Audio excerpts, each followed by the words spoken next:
João capítulo 2, a partir do versículo 1, nos diz assim, irmão: 3 dias depois, houve um casamento em Caná da Galileia. Achando-se ali a mãe de Jesus, Jesus também foi convidado com seus discípulos para o casamento. Tendo acabado o vinho, a mãe de Jesus lhes disse: eles não têm mais vinho. Mas Jesus lhe disse: mulher, que tenho contigo? Ainda não é chegada a minha hora. Então ele falou aos serventes: fazei tudo o que ele vos disser. Estavam ali 6 talhas de pedra que os judeus usavam para as purificações, e cada uma levava 2 a 3 metretas. Jesus lhe disse: enchei de água as talhas. E eles a encheram totalmente. Então lhes determinou: tirai agora e levai ao mestre-sala. Eles o fizeram, tendo o mestre-sala provado a água transformada em vinho, não sabendo de onde viera, se bem que o sabiam os serventes que haviam tirado a água. Chamou o noivo e lhe disse: todos costumam pôr primeiro o bom vinho, e quando já receberam fartamente, serve o inferior. Tu, porém, guardaste o bom vinho até agora. Com este deu Jesus princípio aos seus sinais em Caná da Galileia, manifestou a sua glória, e seus discípulos creram nele. Vamos orar. Senhor, nosso Deus e nosso Pai, diante da Tua presença, Senhor Jesus, estamos neste culto, nesta noite. Mediante a Tua palavra, Senhor Jesus, vai ser ministrada nesta noite, meu Pai. Eu oro para que o Espírito Santo, Senhor Jesus, usa os lábios do Teu Filho, meu Pai. Não o que eu quero dizer, mas o que o Senhor quer dizer para a Tua noiva nesta noite, meu Pai. Assim eu agradeço em nome do Senhor Jesus. Amém. Pode se assentar, irmãos.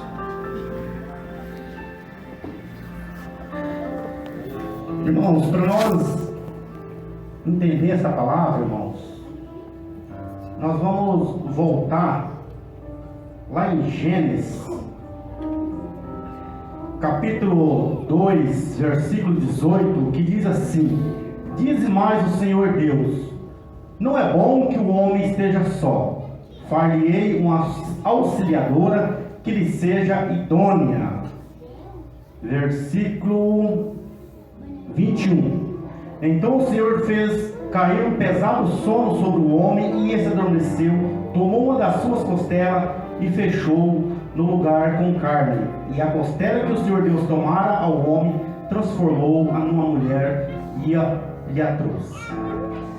Irmãos, mediante esta palavra que foi lida, estamos numa grande responsabilidade, que sempre falar do amor de Deus é uma grande responsabilidade. Mas nessa noite nós vamos estar aqui falando com famílias, irmãos. Eu já estou, a minha esposa me corrija, 27 anos de casado já, né?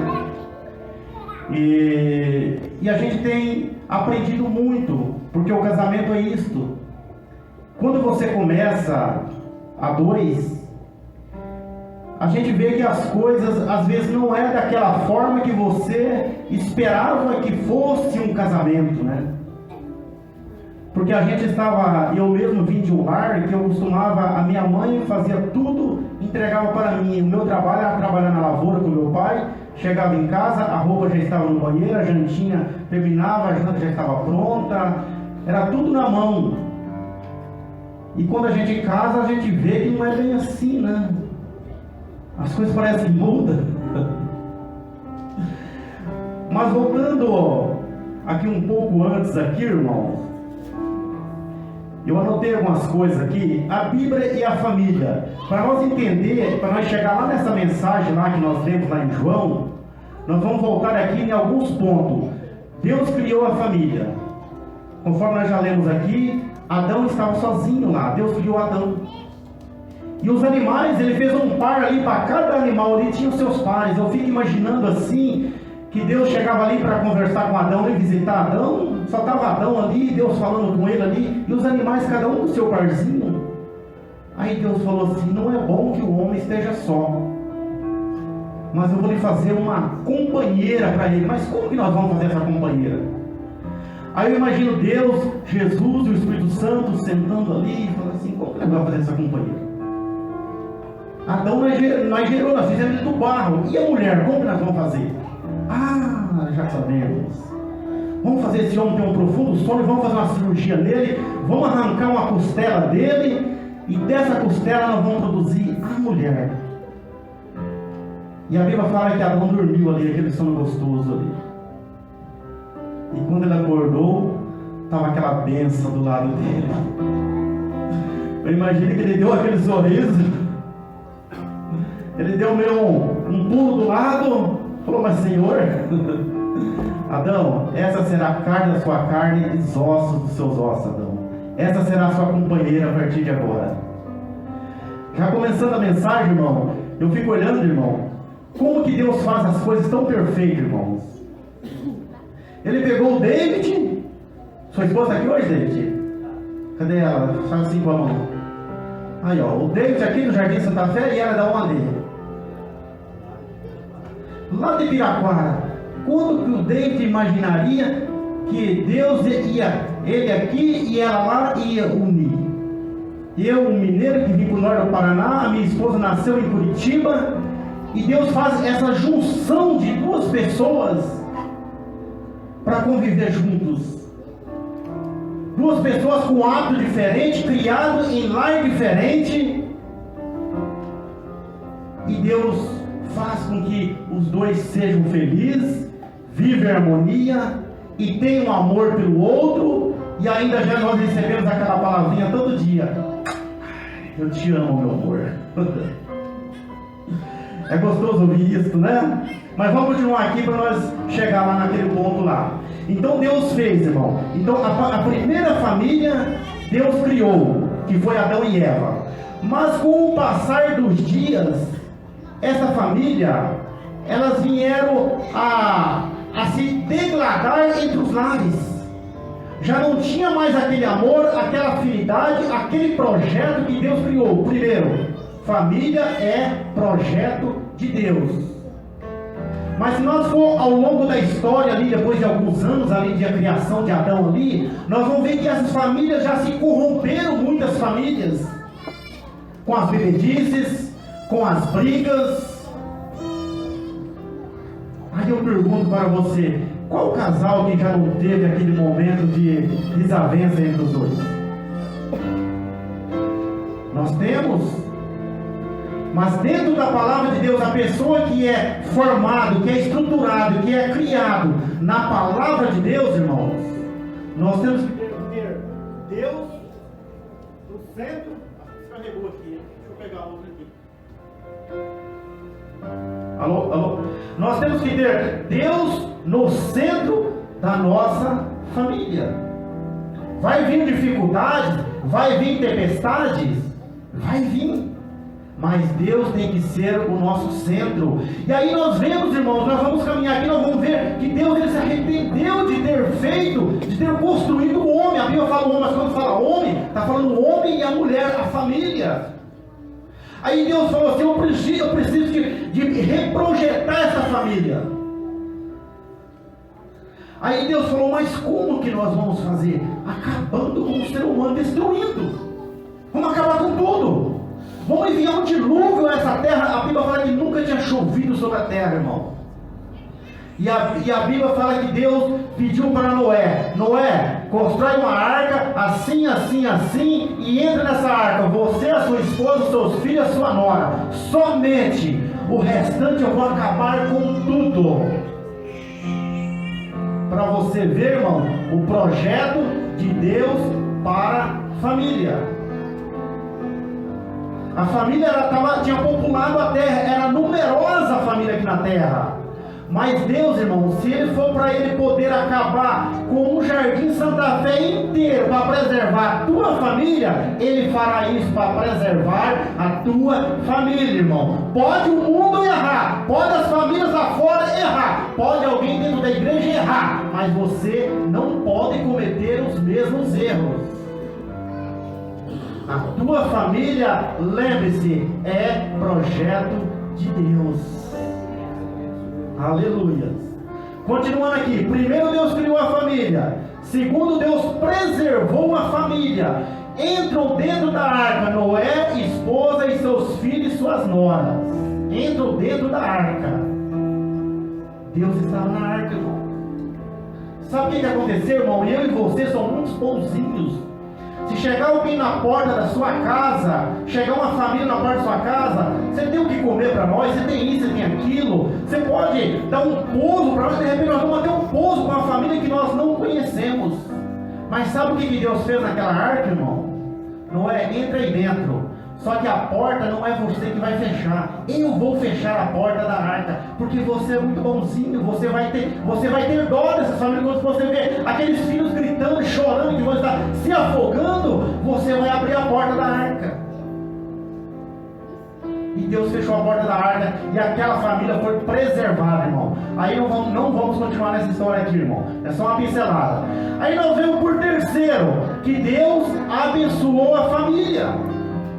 Primeiro ele criou, segundo ele preservou ali dentro daquela arca, terceiro ele abençoou a família. Isso está lá em Gênesis capítulo 12, versículo 1. Através de quem? Através de Abraão, onde Deus disse, Deus lhe fez promessas muito preciosas e prosperidade e bênção sobre a vida da sua família.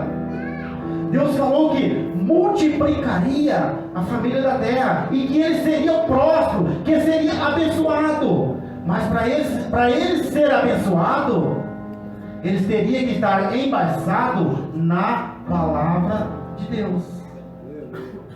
Aqui, irmão, está um manual de referência para você criar a sua família.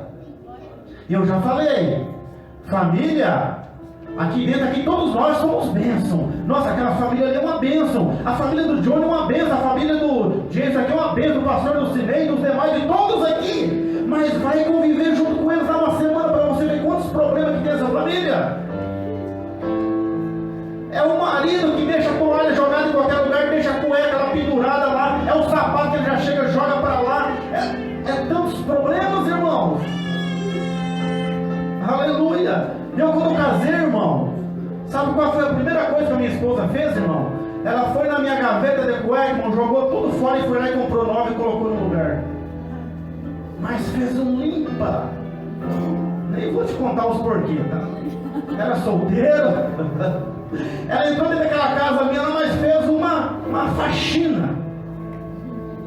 Por isso que a Bíblia fala ali, irmão, que ela, onde nós lemos aqui lá em Gênesis, lá, capítulo 2 ali, que ela é auxiliadora e idônea.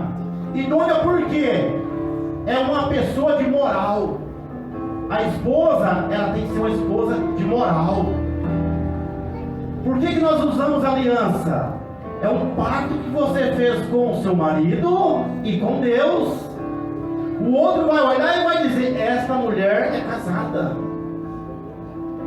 Segunda coisa, idônea, quando a Bíblia fala, ela trabalha pelo que é certo. Ela quer que a sua família esteja a retidão, seja correta. Terceira coisa, é uma esposa honesta, íntegra, que zela pela família e que é apta para poder desenvolver as tarefas dentro de um lar.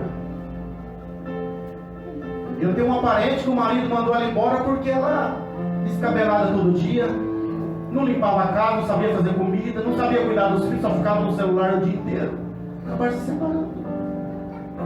E a Bíblia tem a ressalva para isso. Auxiliadora, quer dizer, alguém que ajuda o outro. A esposa precisa ajudar o esposo, né? Trabalhar juntos, os dois juntos. Mas vamos lá. Em terceiro lugar, então, Deus abençoou a família. Nós podemos citar mais versículos aqui.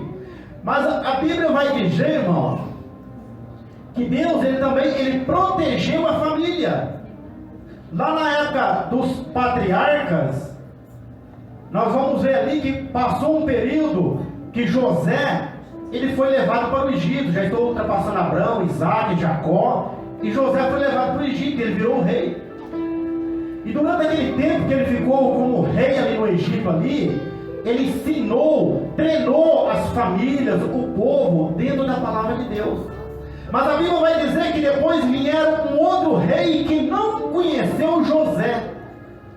E ele pegou ali aquele povo, judeu, e colocaram eles trabalhos forçados, trabalho pesados, apanhavam, tinha que trabalhar ali somente pelo alimento ali, e aquilo ali, eles tiveram que pagar um preço caro por 400 anos, mas a Bíblia fala que Deus levantou Moisés, uma família abençoada, que foi lá, que onde, vocês conhecem a história das 10 pragas ali, tirou o povo do Egito, mas o que eu quero, o principal deles aqui? Que Deus falou para Moisés, Moisés, vai lá e fala com o rei, que eu vou matar todo o primogênito que existe aqui no Egito. Mas todo aquele que passar o sangue nas vergas da porta de um cordeiro, esse será poupado. E a Bíblia fala que ali do Egito, todos os primogênitos morreram ali, mas a nação de Israel não teve nenhum velório sequer, porque o sangue estava nas vergas. Talvez hoje, irmão, nós passamos por tantas dificuldades, por tantos problemas, que nós falamos assim, mas será que Deus abandonou a mim, a minha família? Eu lhe digo que Ele não abandonou você. Quem está abandonando Deus são nós, com nossos atos e com nossos procedimentos familiares, muitas vezes, irmãos. Que nós deixamos Deus para segundo lugar. Nós vemos que o sangue ali, em números, eles estavam nas portas, era colocado nas portas. Mas se nós olhar lá em Deuteronômio, nós vamos ver que Deus instruiu os pais, o chefe de família, os sacerdotes ali, a escrever nos umbrais das portas a palavra de Deus, para que a sua família fosse abençoada. Aleluias! Então, em quarto lugar, nós vemos que Deus protegeu a família através da vida do servo Moisés. Saindo dali, continuando aqui, Deus instruiu a família. Os livros de Levítico, Número, Deuteronômio registram isso com riqueza e detalhe, dando-nos uma visão de como as famílias do povo de Deus foram contempladas. A responsabilidade da educação religiosa dos filhos foi delegada aos pais como instrumento de proteção do Senhor. A responsabilidade, irmãos, da nossa família. A Bíblia fala que nós somos o chefe, o cabeça. A esposa, nós vemos aqui que ela é a adjuntora. A responsabilidade de formar os nossos filhos é desse casal, é nossa. Tem muitos pais, e eu mesmo já ouvi isso daí, e com o presbítero Vanderlei fazendo algum discipulado no passado aí, né? A gente ouvia isso aí de algumas famílias, né? Ah, mas o meu esposo, ele é isso, ou o esposo reclama, a minha esposa é aquilo. Nós não temos que estar reclamando do esposo ou da esposa. Nós somos bênçãos na mão do Senhor, nós temos que abençoá-los. Nós temos que declarar bênção na vida do esposo e bênção da esposa na vida do esposo. É para isso que nós fomos projetados para a família. Aí, acho que em último lugar aqui, Deus salvou a família. Que aí nós vamos começar, irmão. Deus salvou a família. E como que Ele salvou a família? Enviando o seu Filho, Jesus Cristo. Deixa eu ver aqui, que eu anotei mais algumas coisas aqui, irmão. Deixa eu ver lá. Ó, Deus fez o primeiro casamento. Deus fez o primeiro casamento de Adão e Eva ali, irmão. Deixa eu voltar aqui. Quando o companheiro ou a companheira é trazido por Deus, o casamento é diferente. Como que você vai saber que o companheiro ou a companheira é trazido por Deus? A minha experiência, irmãos, quando eu casei, irmãos, cada um tem a sua experiência. Eu passei por alguns motivos que se eu tivesse continuado solteiro eu não estaria nesse mundo mais, mas graças a Deus que Deus me salvou através da oração da minha mãe. Aí eu pedi para Deus, Senhor, eu preciso de uma esposa, Senhor. Da forma que eu estou nesse mundo, não tem, eu preciso de urgente, porque o Senhor, eu passei por aquele apuro, eu fui na igreja, pela primeira vez, nunca tinha entrado na igreja evangélica, e Deus já usou aquele pastor naquele dia, e deu de dedo em mim. É a última oportunidade que eu estou te dando. Eu falei, Senhor, eu preciso de uma esposa. E eu escrevi para Deus, Senhor, eu preciso de uma esposa. Eu tinha ouvido um padre um dia falar, quando você quer algo para Deus, você descreve aquilo que você quer para Deus. E eu pedi, Senhor, eu quero uma morena do cabelo comprido. Porque pensa num rapaz que era apaixonado por uma mulher morena do cabelo comprido. E passou 3 meses, e graças a Deus, Deus enviou a minha esposa. Então, quando é projetado por Deus, irmão, nós já estamos com 28 anos de casado. Quando você quer algo, você descreve para Deus. Agora, por que muitos casamentos às vezes não dão certo? Porque nós fazemos às vezes algo fora da direção de Deus. Mas quando nós buscamos a Deus junto, eu me lembro que quando eu comecei a namorar minha esposa, eu disse para ela, eu quero ser crente. Ela falou assim para mim, eu também sempre quis, mas ninguém nunca me fez essa pergunta. Aí eu falei, está confirmado, é de Deus mesmo. E nós aceitamos Jesus juntos. Estamos trilhando uma vida juntos. Aleluia. Tá, mas aí muitos podem perguntar, mas como que eu sei? Isso vai mais para o solteiro.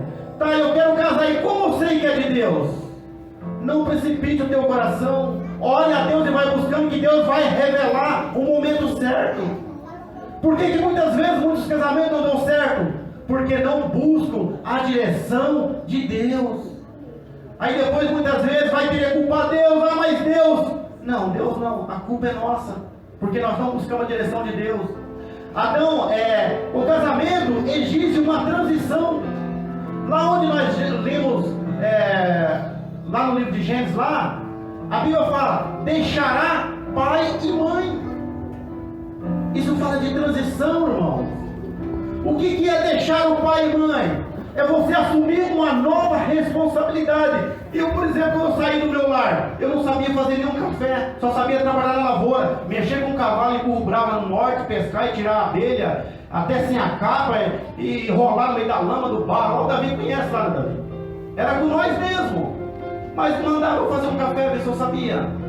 Não sabia. Casamento é transição. Irmão, se a minha esposa não ficar brava, eu vou até ler o que eu fiquei. Só que eu não sou muito de dar a resposta, assim, de fazer uma frase de amor. Mas eu fiquei tão emocionado onde que ela mandou para mim, irmão.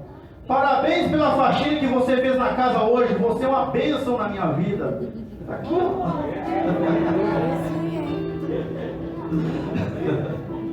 Aí, irmão.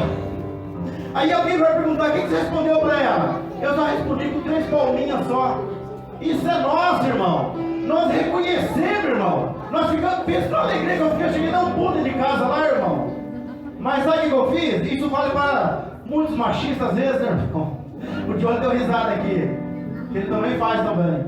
Ontem eu estava tão inspirado, irmão. Limpei os banheiros, limpei a casa, peguei o hidrojato, passei na sala, passei em toda a área, troquei as meninas, dei comida para elas e mandei elas ir para casa da mãe dela. Eu estava inspirado.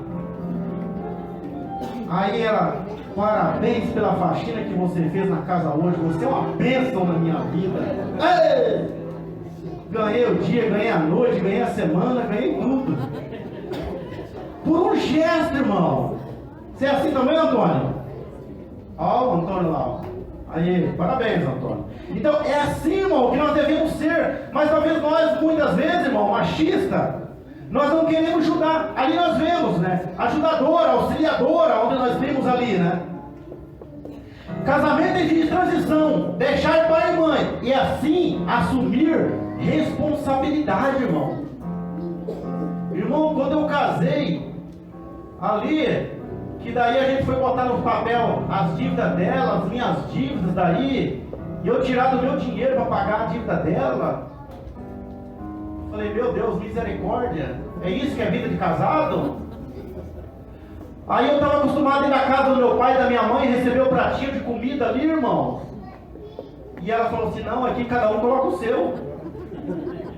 Se vira. É transição, irmão, é mudança. Eu não falei aqui no começo, irmão, que Deus pega 2 pessoas diferentes para conviver no mesmo lar, na mesma cama ali, conviver junto ali. E o que você jurou perante o pastor lá, ou perante o juiz? É até Alguém pode completar aí? Até que a morte os separe. E porque, se tem uma coisa, irmão, eu não sei se eu falei isso pra minha esposa já. O meu sogro, antes de ele morrer, um dia a gente estava conversando, irmão. Eu falei para ele, senhor Ide, o senhor nunca precisa se preocupar, eu como esposa da sua filha.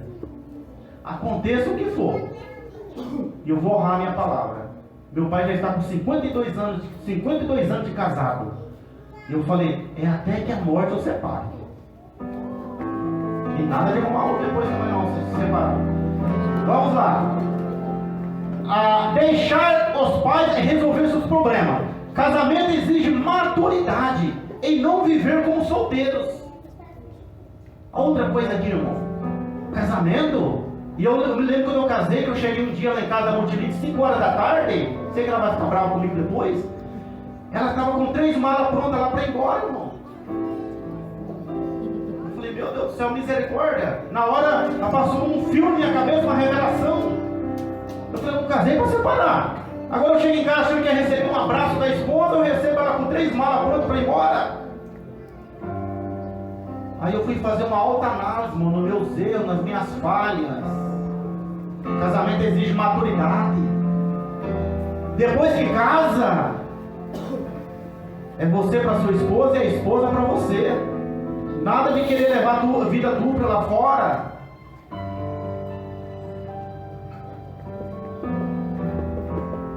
E não viver como solteiros. Casamento exige que siga um modelo. Eu coloquei aqui, exemplo do pai e mãe, e não deixar que o mundo diga as regras. Sabe o que está acontecendo hoje, irmãos? O mundo está ditando as regras, às vezes, irmão. Nós temos que pegar os modelos. Eu, por exemplo, eu pego o modelo do meu pai, da minha mãe, 52 anos de casado. A minha filha casou há 2 anos atrás, e eles completaram 50 anos, e ali a gente celebrou junto ali, as bodas deles também ali naquele casamento, foi tão lindo. Agora deixar que o mundo os diga. Quando é que o mundo vai dizer regras no nosso casamento, irmão? Quando nós, ao invés de contar as coisas para o esposo ou para a esposa, ou chamar o pastor da igreja para conversar, nós vamos pedir conselhos para terceiros lá fora.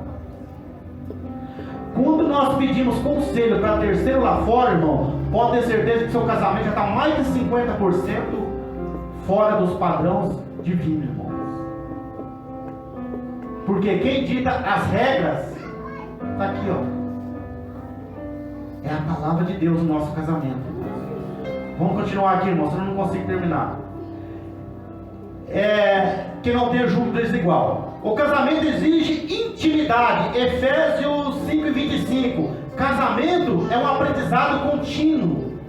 Ali fala em uma só carne. Intimidade entre os casais. Nós podemos aprofundar mais um pouco aqui, mas vamos deixar quieto, porque não estamos só em casais aqui, né? Quais são as regras de Deus para o casamento? Como saber que é a pessoa certa de Deus? Nós já falamos aqui. Ore, busque a orientação de Deus. Vamos lá agora para as bodas lá, irmão. Lá onde nós vimos o nosso texto lá. João 2. 3 dias depois, houve um casamento em Caná da Galileia, achando-se ali a mãe de Jesus. Irmãos, ó, 3 dias depois, houve um casamento em Caná, na Galileia, achando-se ali a mãe de Jesus. Nós vemos aqui, irmão, que esse casamento era um casamento judaico. E o casamento judaico, ele é diferente do casamento brasileiro. Hoje um casamento aqui dura em média, sei lá, 4 horas, 5 horas, 6 horas. Lá na época, era 7 dias de casamento. E Jesus, irmãos, aqui foi o primeiro milagre que ele estava realizando aqui nessa terra. Ele não havia realizado nenhum milagre ainda. E nós vemos que a mãe dele foi convidada para o casamento. Ele não era conhecido ainda. Mas ali eles convidaram ele e falou assim, ó, se você tiver mais alguém da tua família, traga também. E a Bíblia fala 3 dias depois. Por que 3 dias depois? Porque Jesus estava em outro compromisso. Ele estava com João Batista lá no deserto, irmão. Depois de 3 dias do casamento, ele chegou lá na festa do casamento lá. Da onde Jesus estava, dava 6,5 km. Isso é só geografia, irmão. Vinho simboliza alegria. O versículo 2: Jesus também foi convidado por seus discípulos para o casamento. Tendo acabado o vinho, a mãe de Jesus lhe disse: não tem mais vinho. Veja bem, irmão, o vinho simboliza alegria. E se acabasse o vinho, irmão, o pai do noivo, era responsável por todos os gastos financeiros que existiam naquela época de um casamento. Se o povo fosse humilhado, que no caso se acabasse o vinho, seria uma humilhação. O pai da noiva poderia processar, poderia não realizar aquele casamento, ele perder a bênção dele, perder a noiva. Por isso que nós vemos aqui, aí a mulher falou, o versículo 4, mas Jesus lhe disse: mulher, que tenho eu contigo? Se nós for analisar aqui, irmão, quando Jesus fala mulher, que tenho eu contigo, parece que nós olhamos assim, a arrogância de Jesus, né? Chamar ela de mulher. Mas sabia, irmão, quando ele falou aqui mulher, que tenho eu contigo, ele não falou como filho, mas ele falou já algo espiritual vindo diretamente do céu, irmão. Porque mulher no hebraico, eu estava vendo, significa senhora ou madame. Ele quis dizer para a mãe dele: senhora, que eu tenho contigo? Madame, que eu tenho contigo? E simboliza um elogio, irmão, para aquela época. Aí, irmãos, eu anotei algumas coisas aqui sobre um vinho. Vamos lá. Provérbios 20, versículo 1. Diz assim: o vinho é zombador e a bebida fermentada provoca brigas, ninguém se deixa dominar por eles, é sábio. Provérbios capítulo 20, versículo 1. Eu sei que tem muitas pessoas que às vezes defendem o vinho, irmão, mas eu vou provar para vocês aqui que o vinho que Jesus transformou ali não é vinho com álcool. A Bíblia condena isso, irmão, vinho fermentado. Provérbios 23, a partir do versículo 31 até o 35, diz assim, ó: não deixe enganar pelo vinho quando está vermelho, pelo seu brilho quando se tira no copo e escorre suavemente. Lá em Marcos 14, 23 ao 25, ali nós vemos Jesus realizando um novo milagre, que foi ali para eles fazerem aquela ceia, que foi a última ceia. Aquele vinho não era um vinho fermentado. Desculpas para tomar vinho. O pessoal usa lá em 1 Timóteo 5, 23, que onde Paulo recomenda a Timóteo por causa da dor que tinha no estômago. Paulo recomenda os crentes a não embriagar os diáconos, não tomar muito vinho.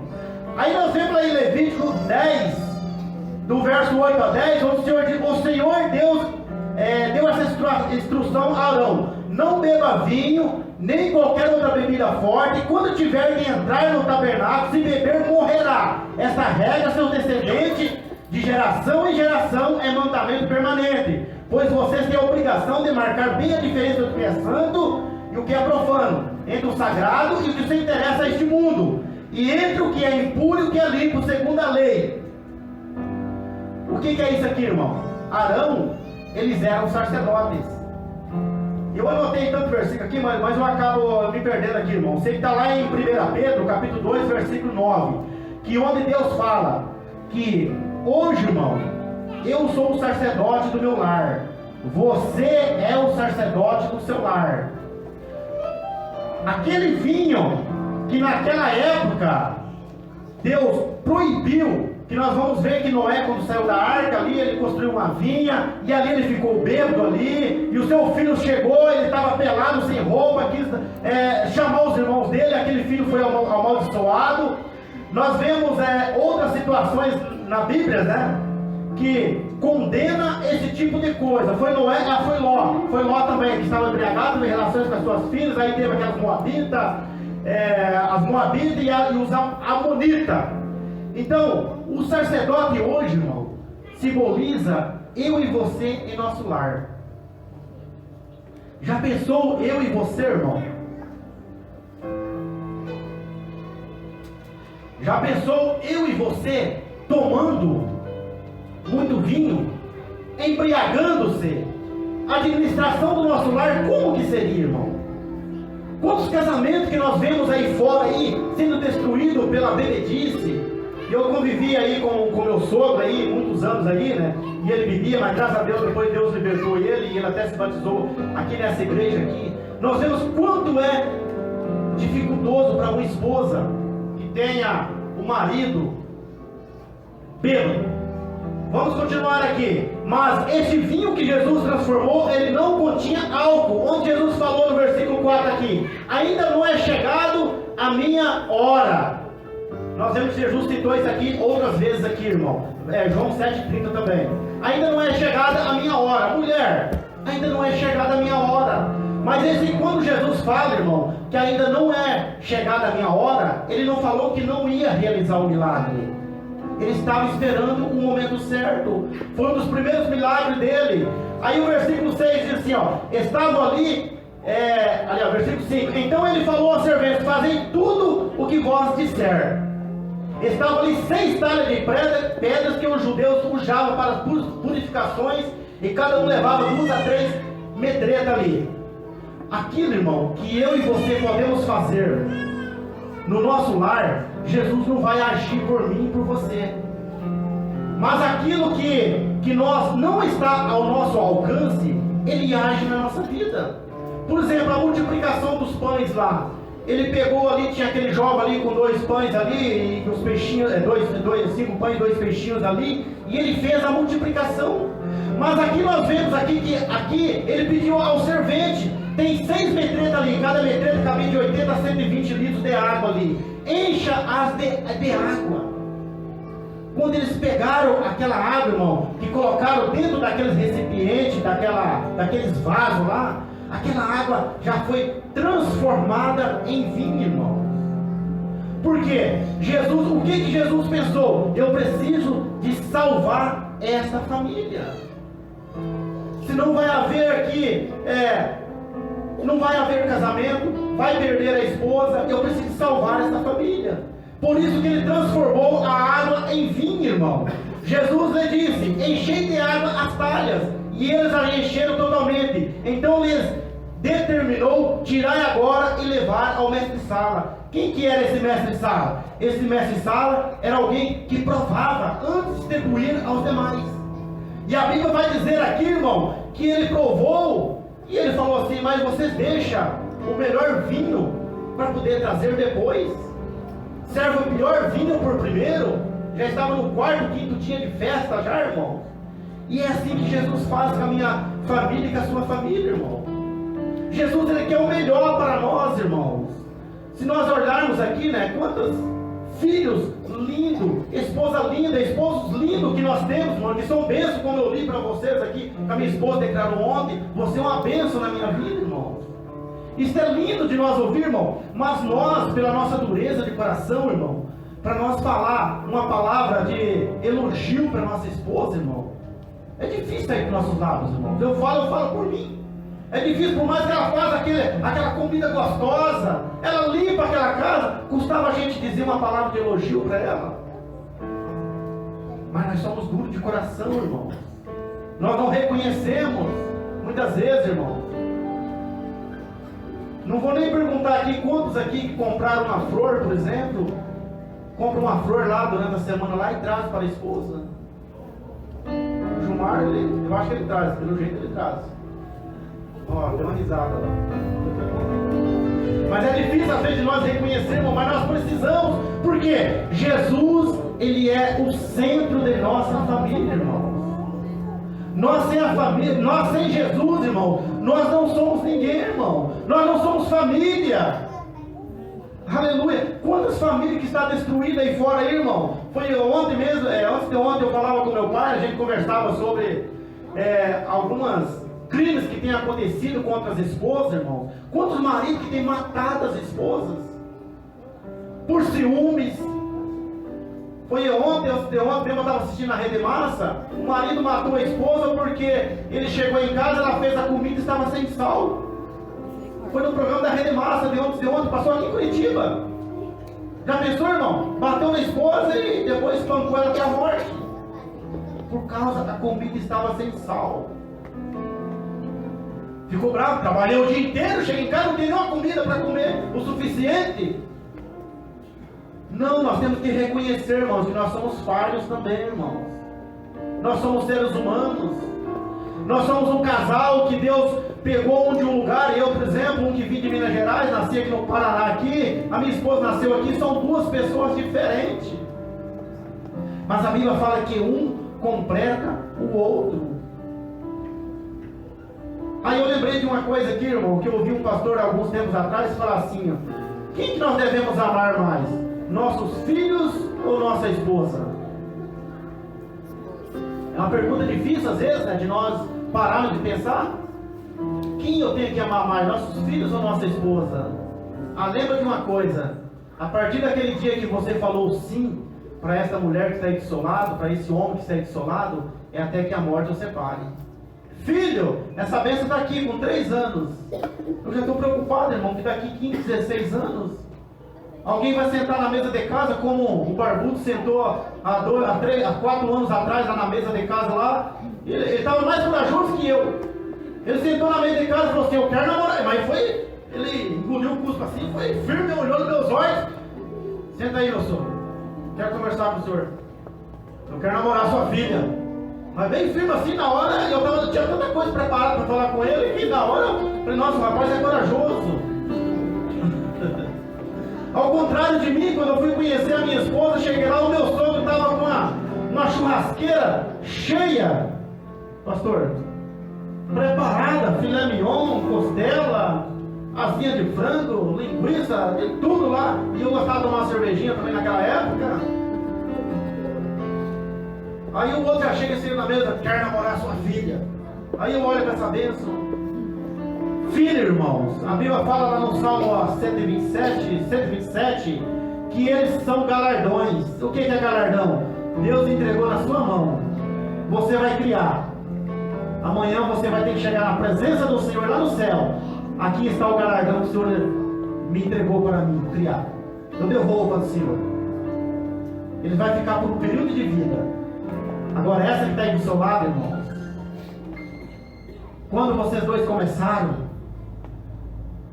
deixa eu encolher minha barriga aqui, tinha uma barriguinha, o cabelo estava completo. Olha o irmão lá, já está ficando sem cabelo já. Quem mais? Olha o Jadson do jeito aqui, ó.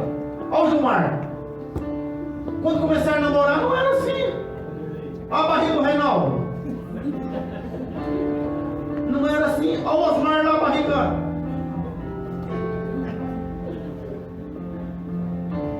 Isso daqui parece que estão fazendo academia. Mas a gente vai criando barriga, vai perdendo os cabelos, vai ficando franzino, vai perdendo os dentes. Eu mesmo já estou perdendo já, tem que ir no dentista já, porque senão daqui um dia a esposa vai. Passou dos 50. Jovens. Escolha com sabedoria. Mas o importante, irmãos, é que os dois vão envelhecendo juntos, irmãos. É para um não falar do outro. Hoje mesmo eu falava com meu pai falou assim, nossa filho, quantos cabelos brancos você já está, né? Falei, pois é, pai. Eu estou com 50 anos, o senhor já está com 73, né? Ele falou, pois é, meu filho, se pegar nós dois tem uma diferença, eu já estou com dor, tu até lá. Eu falei, pois é, pai, eu estou começando as dores também. E assim, irmão, nós vamos envelhecendo juntos. Mas Deus, irmãos, Ele quer o melhor para a família. O importante, irmão, que nós vemos que a arca estava no meio do mar, a água foi subindo, ela foi subindo junto, e ali tinha uma família, e Deus estava ali no centro, Deus estava cuidando, Deus estava protegendo, irmão. O importante é isso, que Deus está sobre o seu lar, sobre a sua família. Você é o responsável do seu lar. Você é o sacerdote do seu lar. E eu tenho um irmão, acho que ninguém sabe disso. Como diz, cada família tem as suas dificuldades. Mas a minha família passou por muita dificuldade, irmão. Meu pai foi um homem que chegou a pegar um litro de veneno, aquele Tiodan, talvez muitos conhecem. Ele foi no meio do café lá, para tirar a própria vida. Só quando ele estava no meio do café, ele escutou um choro da criança.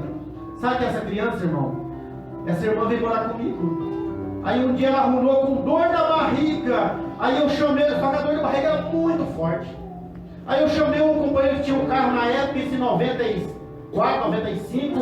Vamos lá pro Cajuru. Chegamos no Cajuru, passou meia hora, o médico me chamou e falou assim: o senhor está preparado para ser pai?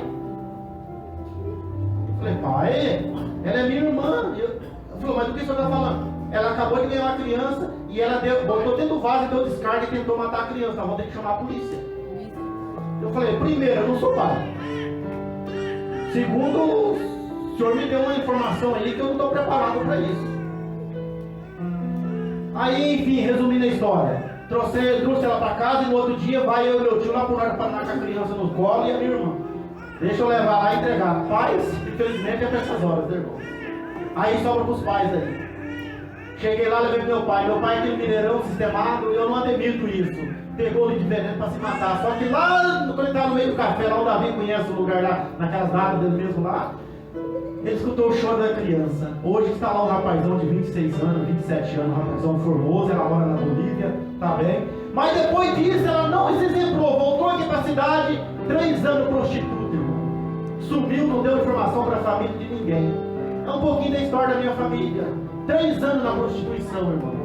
Aí depois, graças a Deus, uma pessoa tirou ela, um senhor bem mais velho que ela, mas ele tirou ela e eles vivem na Bolívia, eles têm alguns comércios lá na Bolívia lá, e hoje ela está bem, graças a Deus.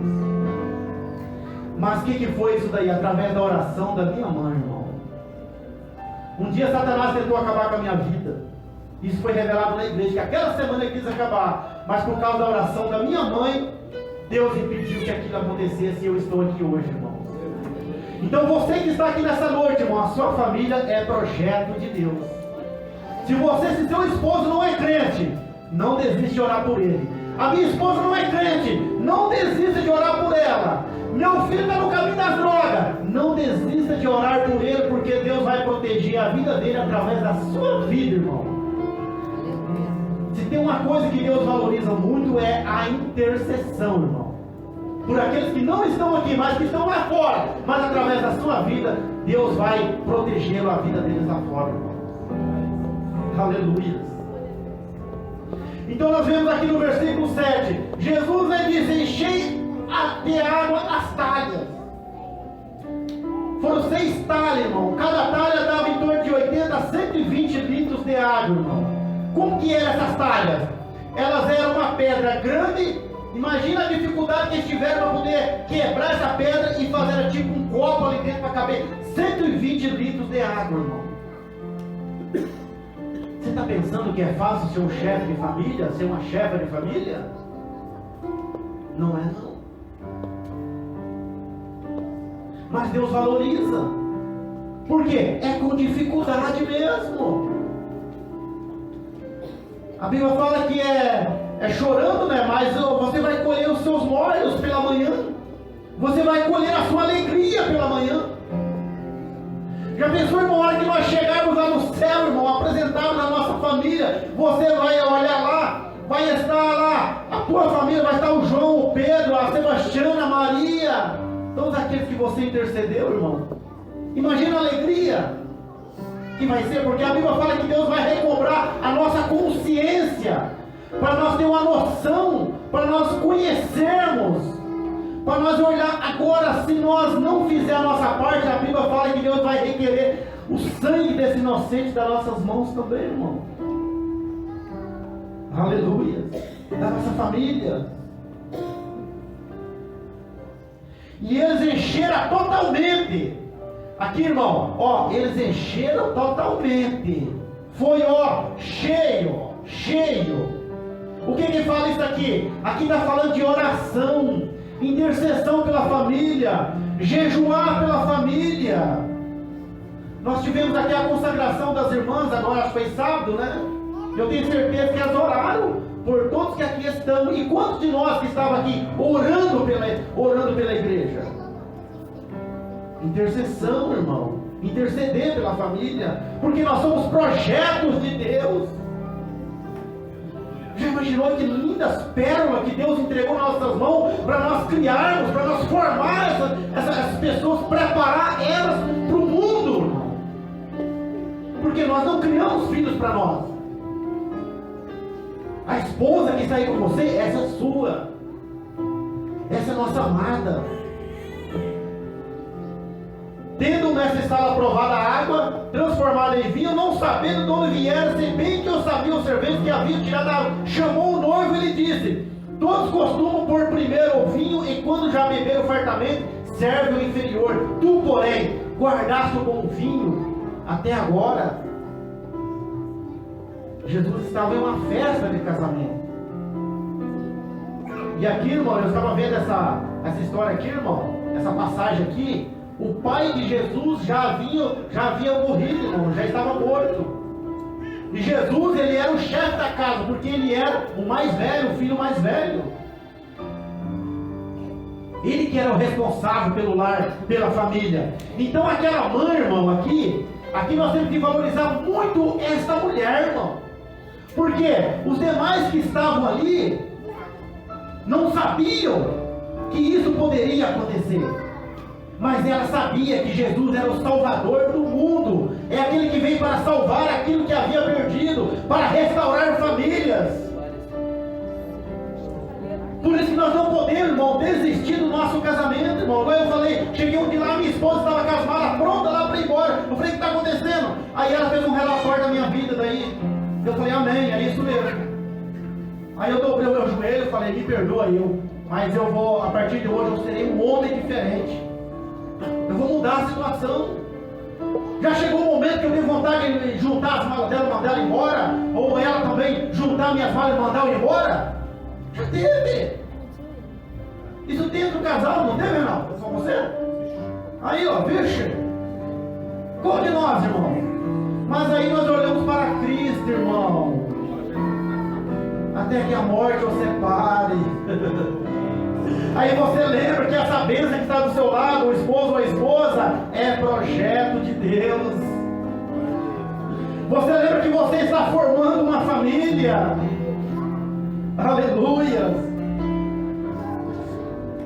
O versículo 11 para nós encerrar. Com esse, deu Jesus princípio a seus sinais em Caná da Galileia e manifestou a sua glória, e creram nele. Lá em 1 Pedro 3,7, irmão, diz assim, ó: seja sábio com a esposa, trate com honra, de modo que vossas orações não serão impedidas, irmão. Sabia, irmão, se você brigar com seu esposo, estiver brigado, não adianta nem orar.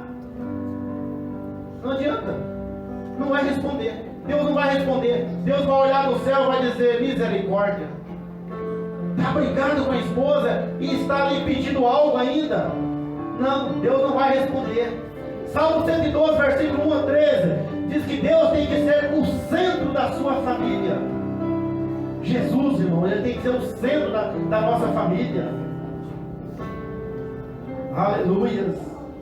Vamos colocar em pé, irmãos? 20:45.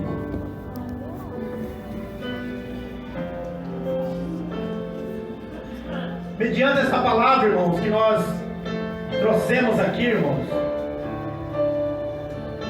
de repente alguém esperaria uma outra palavra, mas é essa que Deus tem para nós nesta noite, irmãos. Que nós possamos valorizar nossa família, irmãos, porque ela é projeto de Deus, irmãos.